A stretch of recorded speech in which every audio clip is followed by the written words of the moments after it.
안녕하세요. 청소년 감자 묵상 청감묵입니다. 오늘 성경 말씀 신명기 17장 19절입니다. 평생에 자기 옆에 두고 읽어 그의 하나님 여호와 경외하기를 배우며 이 율법의 모든 말과 이 규례를 지켜 행할 것이라. 오늘의 주제 슬기로운 교회 생활 예배하는 방법입니다. 지난 시간에는 예배가 무엇인지에 대해서 배웠습니다. 그렇다면 오늘은 어떻게 예배하는지에 대해 나눠보도록 하겠습니다. 자, 누군가 질문할 수 있어요. 하나님을 사랑하는 마음이 중요하지 사랑하는 방법이 뭐가 중요하냐고요? 하지만 그렇지 않습니다. 여러분이 짝사랑하는 사람에게 고백을 할 때 뺨을 때리면서 고백하는 사람 있습니까? 말도 안 되죠. 마음을 전달할 때에는 항상 그 마음에 맞는 적절한 표현 방법이 있습니다. 예배도 마찬가지예요. 적절한 순서와 방법이 있습니다. 예배의 방법은 성경에 잘 기록되어 있습니다. 물론 성경 안에 예배 방법 1번, 2번 이런 식으로 명시적으로 나와 있는 건 아니에요. 하지만 우리가 성경 전체를 균형감 있게 읽는다면 합당한 예배의 방법을 쉽게 추론해낼 수 있습니다. 바로 성경적 추론이죠. 성경이 말하는 예배의 방법에는 이런 것들이 있습니다. 성경을 읽는 것, 설교, 찬양, 성찬, 세례, 감사기도, 축복기도 등등 있습니다. 이 모든 주제는 하나하나 다룰 내용이 많아서 앞으로 한 주제씩 하나씩 다뤄가 볼 겁니다. 오늘은 예배하는 방법의 기본 원리를 알아볼 겁니다. 예배의 기본 원리를 다루는 것이 중요한 이유는 다른 종교에서도 우리 개신교 예배 같은 행위가 똑같이 있기 때문입니다. 우리가 말하는 예배를 불교에서는 예불이라고 하고요. 천주교에서는 미사, 원불교에서는 법회라고 말합니다. 그 내용을 보면 우리 개신교 예배와 비슷한 순서들이 있어요. 그럼 도대체 우리 개신교는 다른 종교의 예배와 무엇이 다를까요? 그리고 왜 다를까요? 이걸 다룬다면 우리 개신교가 다른 종교와 무엇이 다른지도 잘 알 수 있을 겁니다. 그리고 말이 나와서 그런데요.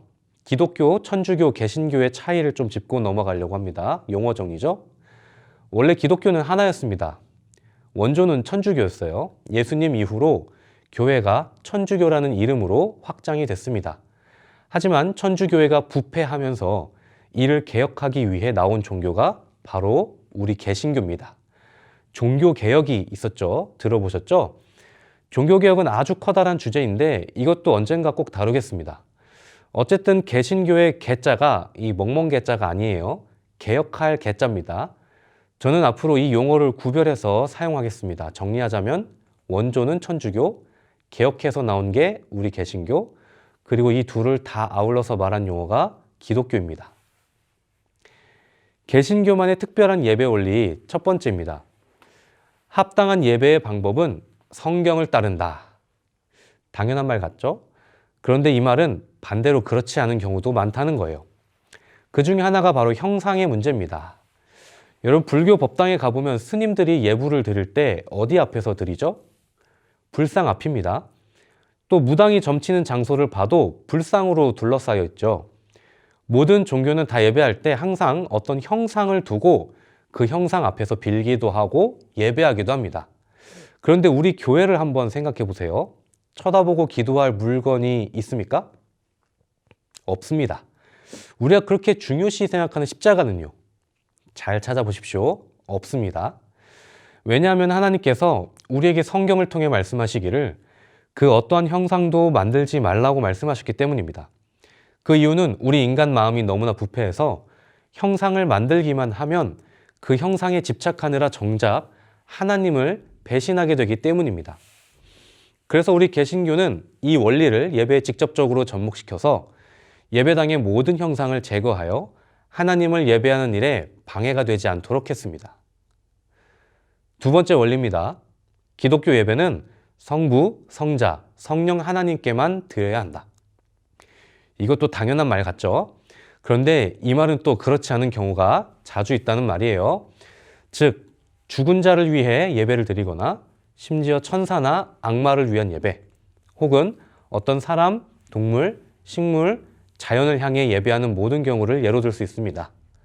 이 모든 경우는 하나님이 아닌 대상을 위한 예배이므로 잘못된 예배입니다. 이런 원리가 적용된 구체적인 예가 있다면 장례식장에서 기독교인들이 절하지 않고 묵념을 하는 걸 들 수 있어요.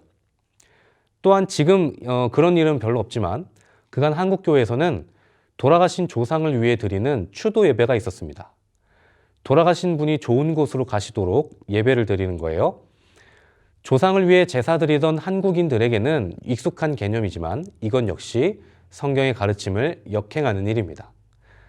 우리가 아무리 기도한들 돌아가신 분의 운명을 바꿀 수는 없어요. 또한 돌아가신 조상도 단지 하나님 앞에 심판받을 한 명의 영혼일 뿐 이 생에 우리에게 복을 준다거나 저주를 줄 능력이 없습니다.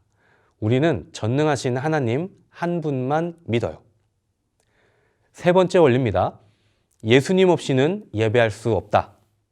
이 말도 당연한 말 같지만 의외로 예수님이 잘 드러나지 않는 예배가 참 많습니다.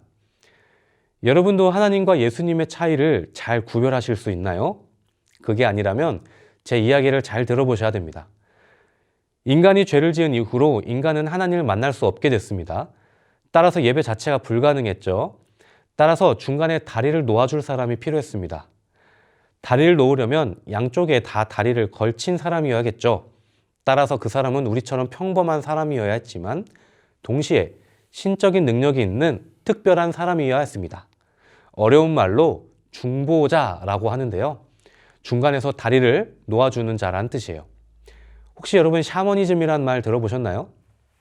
중보자를 영어로 하면 샤먼입니다. 이 무당들이 하는 주 역할이 이 중보인데요. 저승세계와 이승세계를 이어주는 역할이죠. 하지만 성경의 입장에서 보면 그들은 다 가짜 중보자들입니다. 왜냐하면 우리를 하나님께로 인도할 수 있는 진짜 중보자는 한 분 예수 그리스도밖에 없기 때문입니다. 그러니 우리 예배 때 예수님이 얼마나 중요합니까?